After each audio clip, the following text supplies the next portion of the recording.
அமெரிக்காட்ட தான் அனுமதி கேட்டிருப்பாங்க. ஆனா எந்த அனுமதியையும் அமெரிக்காவிடத்துல ஈரான் கேட்கல, நேரடியாக ஈரானிடத்தில் தான் கேட்டிருக்கிறது. இதுல இருந்து ஹொர்முஸ் என்பது இந்த நிமிடம் வரைக்கும் ஈரானுடைய கண்ட்ரோல்ல தான் இருக்கிறது என்பதை நம்ம புரிஞ்சுக்கிற முடியும். வளம மாதிரி அந்த பைத்தியம் விளையாடுதுன்னு சொல்லுவாங்கல்ல, அது மாதிரி அமெரிக்க அதிபர் டொனால்ட் ட்ரம்ப் தற்போது பைத்தியம் விளையாட ஆரம்பிச்சிருக்கிறாரு. இன்றைக்கு ஈரான் மிக முக்கியமான ஒரு அறிவிப்பை விடுத்திருக்கிறது. அது என்ன அறிவிப்புன்னு கேட்டா, பல பில்லியன் டாலர்கள் பெறுமதியான ஒரு மாபெரும் எரிவாயு பகுதி ஈரானிலே கண்டுபிடிக்கப்பட்டிருக்கிறது. ஈரானுடைய ஹேக்கர்கள் குழு இங்கிலாந்தினுடைய மின் உற்பத்தி நிலையம் ஒன்றை மொத்தமாக முடக்கி இருக்கிறார்கள் என்கிற செய்தி. அன்பிற்கினிய சகோதர சகோதரிகளை, நம் அனைவர் மீதும் ஏக இறைவனுடைய அமைதியும் கருணையும் உண்டாகட்டுமாக என்கிற உயரிய பிரார்த்தனைகளோடு, பாலஸ்தீனம் முதலாக ஈரான் வரைக்கும் இஸ்ரேலிய ஆக்கிரமிப்பு படைகளும் அமெரிக்க ஆக்கிரமிப்பு படைகளும் இணைந்து நடத்திய தாக்குதல்கள் தற்போது யுத்தமும் இல்லை, யுத்தம் இல்லாமலும் இல்லை என்கிற ஒரு நிலையை அடைந்திருப்பது நமக்கெல்லாம் தெரியும். மத்திய கிழக்கை பொறுத்தவரையில தற்போது யுத்தம் நடக்கிறதா என்றால் ஆம், யுத்தம் நடக்கிறது. யுத்தம் நடக்கலையான்னு கேட்டீங்கன்னா இல்ல, யுத்தம் நடக்கல என்று சொல்லுகிற அளவுக்குத்தான் நிலைமை மாறி போயிருக்கிறது. எந்த நேரத்தில் என்ன நடக்கலாம் என்பதை யாராலும் ஊகிக்க முடியாத அளவுக்கு அமெரிக்கா ஒரு சேற்றுக்குழியில் தள்ளப்பட்டிருக்கிறது, அல்லது ஒரு சேற்றுக்குழியில் புதைந்து நிற்கிறது என்பதை மட்டும் நாம் உணர்ந்து கொள்ள முடியும். ஈரானுக்கு எதிரான அமெரிக்க இஸ்ரேலிய ஆக்கிரமிப்பு ராணுவங்களுடைய தாக்குதல்களுக்கு முன்பதாகவே மறைந்த ஈரானுடைய ஆன்மீக தலைவர் அயத்துல்லா அலி ஹாமனி பேசுகிற நேரத்தில் என்ன சொன்னாருன்னா, ஈரான் மீதான அமெரிக்காவினுடைய தாக்குதல்கள் ஈரானுடைய சதுப்பு நிலங்களில் அமெரிக்காவையும் இஸ்ரேலையும் புதைத்து விடும் என்று சொன்னார்.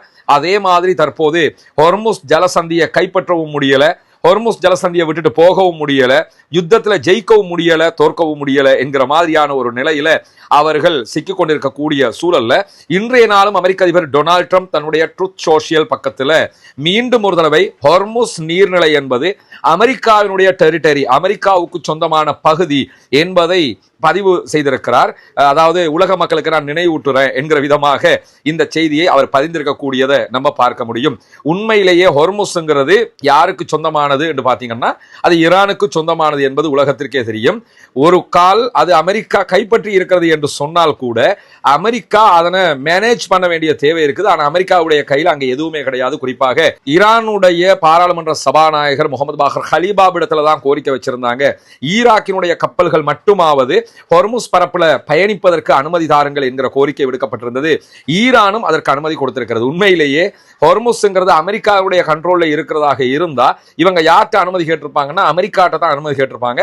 ஆனா எந்த அனுமதியையும் அமெரிக்காவிடத்துல ஈரான் கேட்கல, நேரடியாக ஈரானிடத்தில் தான் கேட்டிருக்கிறது. இதுல இருந்து ஹொர்முஸ் என்பது இந்த நிமிடம் வரைக்கும் ஈரானுடைய கண்ட்ரோல்ல தான் இருக்கிறது என்பதை நம்ம புரிஞ்சுக்கிற முடியும். வளம மாதிரி அந்த பைத்தியம் விளையாடுதுன்னு சொல்லுவாங்கல்ல, அது மாதிரி அமெரிக்க அதிபர் டொனால்ட் ட்ரம்ப் தற்போது பைத்தியம் விளையாட ஆரம்பிச்சிருக்கிறாரு. அந்த மாதிரி தான் இந்த அறிவிப்பை மீண்டும் வெளியிட்டிருக்கக்கூடிய சூழல்ல இன்றைய நாள் மீண்டும் ஈரானுடைய ஹேக்கர்ஸ் என்ன பண்ணிருக்கிறாங்கன்னு கேட்டா பல செய்திகளை ஸ்ப்ரெட் பண்ணியிருக்கிறாங்க. அதுல மிக முக்கியமானது அமெரிக்காவுடைய சில மாநிலங்களை குறிப்பிட்டு இதுவெல்லாம் ஈரானுடைய பகுதிகள் என்று அறிவித்திருக்கிறார்கள். ஏன்னா இந்த ஆளு தாறுமாறா மொக்க காமெடி போடும்போது அவங்களும் அதுக்கு நிகராக மொக்க காமெடி சிலதை போடணுங்கிற அடிப்படையில இந்த செய்திகளை சொல்லியிருக்கக்கூடிய காட்சிகளை நம்ம பார்க்க முடிகிற அதே நேரம் இன்றைக்கு ஈரான் மிக முக்கியமான ஒரு அறிவிப்பை விடுத்திருக்கிறது. அது என்ன அறிவிப்புன்னு கேட்டா, பல பில்லியன் டாலர்கள் பெறுமதியான ஒரு மாபெரும் எரிவாயு பகுதி ஈரானிலே கண்டுபிடிக்கப்பட்டிருக்கிறது. ஈரானுங்கிறது ஒரு பாரசீக பெருநிலப்பரப்பு என்பது பரந்துபட்ட நிலப்பரப்பு. அங்கே தேவையான பெட்ரோலியம் கிடைக்கிறது, கேஸ் எல்பிஜி கிடைக்குது.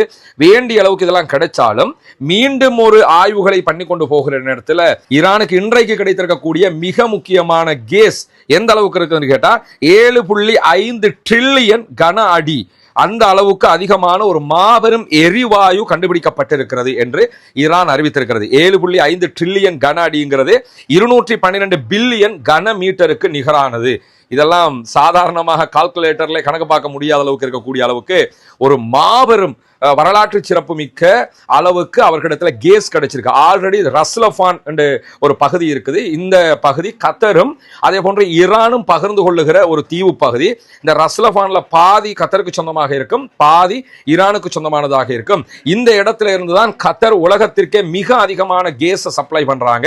உலகத்திற்கு மிக அதிகமாக எல்பிஜி அல்லது எல்என்ஜியை சப்ளை பண்ணக்கூடிய சொல்லக்கூடியது கத்தர் தான். அவர்கள் தான் முன்னணியிலும் இருக்கிறார்கள்.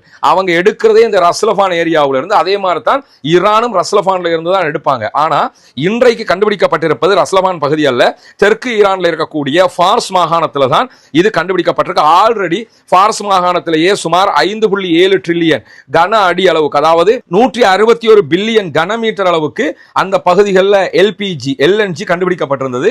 இன்றைக்கு மீண்டும் அதே பகுதிகளில் தான் இந்த பகுதிகளும் கண்டுபிடிக்கப்பட்டிருக்கு. எனவே ஈரானுக்கு தற்போது கிடைத்திருக்கக்கூடிய இந்த கேஸ் வளம் என்பது, எரிவாயு வளம் என்பது எந்த அளவுக்கு கேட்டா 15 வருட உற்பத்திக்கு சமமான அளவு. இப்போ உலகம் முழுக்க உற்பத்தி பண்ணுகிற எல்என்ஜி அல்லது எல்பிஜி கேஸ் இருக்குல்ல, இத 15 வருஷத்துக்கு இதே மாதிரி உற்பத்தி பண்ணினா எவ்வளவு இருக்குமோ அது அப்படியே ஈரான்ல ஃபார்ஸ் மாகாணத்துல ஒரே இடத்துல கிடைச்சிருக்குது. இது ஈரானுக்கு ஒரு பெரிய மகிழ்ச்சிகரமான செய்தியாக இருந்தாலும் அமெரிக்கா உள்ளிட்ட நாடுகளுக்கு மிகப்பெரியதொரு தலைவலியை கொடுக்கக்கூடிய ஒரு செய்தி, குறிப்பாக அமெரிக்க அதிபருடைய நிம்மதியை கெடுக்கக்கூடிய ஒரு செய்தி. காரணம் என்னன்னு கேட்டா, ஈரானை கைப்பற்றி இருந்தால், ஈரான் யுத்தத்துல தோல்வி அடைந்திருந்தால் இதெல்லாம் யாருக்கு சொந்தமா போயிருக்கும்? அமெரிக்காவுக்கு சொந்தமா போயிருக்கும். எனவே நம்ம இதையெல்லாம் இழந்துட்டோமடா என்று யோசிக்கிற அளவுக்கு நிலைமை மாறி இருக்கிறது. இப்படியான சூழல தான் இன்றைய நாள் ஈரானுடைய IRGC வெளியிட்டிருக்கக்கூடிய ஒரு முக்கியமான செய்தி. பாலஸ்தீனத்தினுடைய லட்சியத்தை எப்போதையும் விட உயிர்ப்போட வைக்கக்கூடிய காலகட்டமாக இது இருக்கிறது. அந்த லட்சியத்தை நாம் அடைகிற பாதையில் நெருக்கமாக இருக்கிறோம். அதற்காக எல்லா வகையான சப்போர்ட்டையும் ஈரான் செய்யும் என்று சொல்லி IRGC-யினுடைய பொறுப்பாளர் தளபதி கானி வெளியிட்டிருக்கக்கூடிய செய்திகளில் சொல்லி இருக்கிறார். நமக்கு தெரியும், பாலஸ்தீனம் ஒரு சுதந்திர பாலஸ்தீனத்தை நோக்கி நகர்ந்து கொண்டிருக்கிறது. பாலஸ்தீனத்தில் இருக்கக்கூடிய எல்லா குழுக்களும் ஒற்றை முடிவில் இருக்கிறார்கள். எப்படியாவது நம்ம சுதந்திரத்தை எடுத்துக்கிறணும். நம்ம நாட்டுக்கு சுதந்திரம் கிடைக்காம இருக்குது.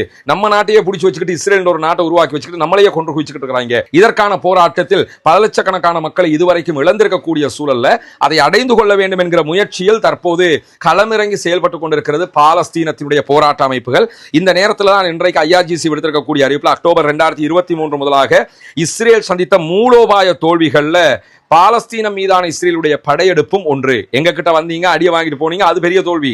அதே நேரம் பாலஸ்டைன்லையும் நீங்க தோல்வி அடைஞ்சிட்டீங்க என்று சொல்லிட்டு நீதியின் வெற்றி கிடைக்கிற வரைக்கும் பாலஸ்தீனத்திற்காக நாம் அத்தனை பேரும் போராடி கொண்டிருக்க வேண்டும். அதாவது ஜெயிக்கணும், நீதியினுடைய வெற்றி கிடைக்கணும் அப்படின்னு சொல்லி இன்றைக்கு IRGC விடுத்திருக்கக்கூடிய செய்திகளை சொல்றது மட்டுமல்லாம பாலஸ்தீனம் சுதந்திரம் அடைவதற்கு தேவையான எல்லா ஒத்துழைப்புகளையும் தொடர்ந்து IRGC வழங்கும் என்பதையும் அவர்கள் சொல்லி இருக்கிறார்கள். இப்படியான சூழல தான் சிரியாவினுடைய ஒரு விமான நிலையத்தின் மீது துருக்கியினுடைய படைகள் அங்கே இருக்கிறது என்று சொல்லிக்கொண்டு இஸ்ரேல் தாக்குதல்களை நடத்தி இருந்தது. அந்த தாக்குதல்களுக்கு பிறகு சிரியாவும் இஸ்ரேலும் நடத்தி வந்த சமாதான பேச்சுவார்த்தைகள் எல்லாமே டிராப் ஆகிடுச்சு, நின்றுச்சு. இந்த நிலையில தான் இன்றைக்கு சிரியாவினுடைய வெளிவிவகார அமைச்சர் பேசுகிற இடத்துல நாங்க இஸ்ரேலை நம்பவே இல்லை. ஏன்னா இஸ்ரேல் நம்புகிற இடத்துல இருக்கக்கூடிய ஒரு நாடு கிடையாது. திருப்பி பேச்சுவார்த்தை வந்தா பேச்சுவார்த்தை பேசுவோம், அது வேற. ஆனால் அவர்களை நம்ப முடியாது. அவர்கள் எங்களுடைய நிலப்பரப்புக்குள் தேவையில்லாம மூக்க நுழைக்கிறாங்க என்று சொல்லக்கூடிய சிரியானுடைய வெளியுறவு அமைச்சராக இருக்கக்கூடிய அசாத் அல் ஷைபானி மேலதிகமாக என்ன சொல்றாருன்னு கேட்டா, கடந்த வாரம் சிரியாவினுடைய அபு அல் துஹூர் விமானப்படை தளத்தின் மீது இஸ்ரேல் தாக்குதலை நடத்தி இருந்தது. இது தொடர்பாக இஸ்ரேல் வெளியிட்ட எல்லா செய்திகளும் பொய்யான செய்திகள் என்று சொல்லிட்டு ஒரு கிண்டலாக ஒரு செய்தியை சொல்றாரு. ராணுவ பலத்தை நம்பி இருப்பது இஸ்ரேலுக்கு மிகப்பெரிய தோல்வியில் முடிந்திருக்கிறது என்கிற வரலாற்று பேருண்மை இஸ்ரேலுக்கு தெரிந்தும் மீண்டும் மீண்டும் ராணுவ பலத்தை நம்பி அவர்கள் இந்த தாக்குதலை நடத்துகிறார்கள் அப்படின்னு இருக்காரு. ஏன்னா ராணுவ பலத்தை நம்பி அமெரிக்காவும் இஸ்ரேலும் காசாவுக்குள்ள போய் தோல்வி அடைஞ்சிட்டாங்க. அதே மாதிரி ஈரானோடு ஒரு மாபெரும் வரலாற்று தோல்வியை அடைந்து விட்டார்கள். இந்த நிலையில தான் பஷர் அல் அசாதினுடைய ஆட்சியை கவிழ்த்து ஆட்சிக்கு வந்தது இப்பொழுது இருக்கக்கூடிய சிரியாவினுடைய கவர்மெண்ட். அந்த கவர்மெண்டினுடைய வெளியுறவு அமைச்சர் ஒரு போராளியாக செயல்பட்டவர் தான்.